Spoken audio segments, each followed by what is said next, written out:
যে একটা ওয়াদা আপনাদের করতে হবে যে সরকার পতনের পরে যারা ক্ষমতায় আসবে তাদের মধ্যে আবার আন্দোলন করতে না হয়। সংগ্রামী ভাইরা আমার, আসুন এই জরাজীর্ণ আজে বাজে রাজনৈতিক সংস্কৃতি বাদ দিয়ে সর্বকালের সর্বশ্রেষ্ঠ নেতা রাসূল করিম সাল্লাল্লাহু আলাইহি ওয়াসাল্লাম, তার রাজনীতি শ্রেষ্ঠ, অর্থনীতি শ্রেষ্ঠ, শিক্ষা শ্রেষ্ঠ, সমাজনীতি শ্রেষ্ঠ, জবাবদিহিতা শ্রেষ্ঠ, এই রাজনীতি আমরা করি তাহলে ঐক্য করা সম্ভব। তাছাড়া কিন্তু কোনো আদর্শই পচা কান্দা দূষিত বিষাক্ত রাজনীতির মাধ্যমে কোনোদিন জাতীয় ঐক্য করা সম্ভব না। এই জন্য আমি ভাইদের অনুরোধ করবো, সাংবাদিক বলেন, তরুণ রাজনীতি বলেন, মুরব্বী রাজনীতিবিদ বলেন, দেশপ্রেমিক মানুষ বলেন, দেশপ্রেম মুগ্ধ না হলে, ইমানে বলে বলিয়ান না হলে এই জালেম স্বৈরাচার জুলুমের বিরুদ্ধে কখনো আন্দোলন করা যাবে না। আল্লাহ রাসূল পরিষ্কার বলছেন, আফজালুল জিহাদে কালিমাতুন হাক্কে ইনদা সুলতানে জায়ের। জালেম শাসকের সামনে হক কথা বলা সর্বোত্তম জিহাদ।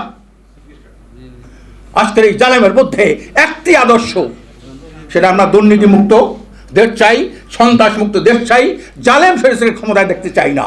একটা আন্দোলন করি, যারা দুর্নীতি, যারা সন্ত্রাস করে, টাকা পাচার করে, তাদেরকে আজীবনের জন্য রাজনীতি নিষিদ্ধ ঘোষণা করতে হবে।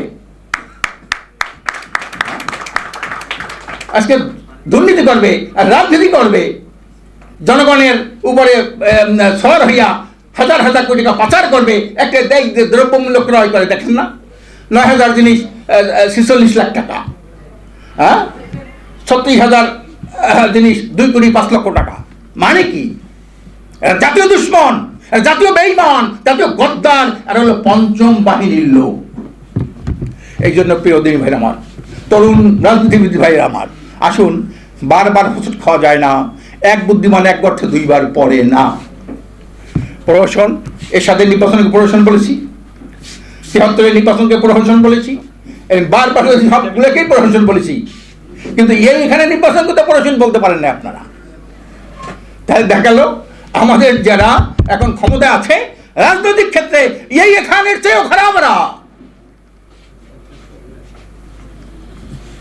প্রিয় ভাইরা আমার, শেখ মুজিব সাহেব স্বাধীনতার স্থপতি ক্ষমতা আসার পরে কি বললেন? আমি, আমার বন্ধু আছে একজন ছাত্রলীগের সাবেক কেন্দ্রীয় সভাপতি এমপি আছিল, আমি বললাম, ভাই তোমরা যে বক্তব্য দাও, এবারের সংগ্রাম স্বাধীনতার সংগ্রাম, এবারের সংগ্রাম মুক্তির সংগ্রাম, এই কথাটা যেভাবে শোনাও, তুমি এই কথাটা কেন বলো না যে আমার চাটার দলেরা, আমি খরচ করে ভিক্ষা করে আনি, আমার চাটার দলে সব খেয়ে চুতপার করে দেয়, হ্যাঁ, এই কথাটা কেন তোমরা বাজাও না? এটাও তো শেখ মুজিবুর ভাষণ, কি বলেন ঠিক না?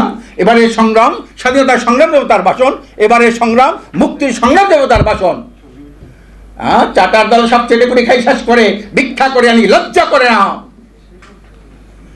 এটাও তো তার ভাষণ। এইটা বাজাও না কেন? প্রিয় ভাইরা আমার, আসুন আমরা আত্মপর্যালোচনা করি, আত্মসমালোচনা করি, আমরা আত্মউপলব্ধিকে উন্নয়ন করি। তাহলে আজকের আমরা বিভিন্ন দল মত একত্র হওয়ার মানে দেশপ্রেম উদ্বুদ্ধ হতে হবে, ইমানে বলিয়ান হতে হবে। তাহলেই আমরা এই জালেমের বিরুদ্ধে, স্বৈরাচারের বিরুদ্ধে, দুর্নীতির বিরুদ্ধে, প্রশাসন সরকারের বিরুদ্ধে, প্রশাসন নির্বাচনের বিরুদ্ধে আমরা রুখে দাঁড়াতে পারবো। বাংলাদেশকে আমরা ঘুরে দাঁড়াতে একটা কার্যকরী একটা পদক্ষেপ নিতে পারবো। আল্লাহ পাক আমাদের সবাইকে সঠিকভাবে রাজনীতি করার তৌফিক দান করুন। আমিন।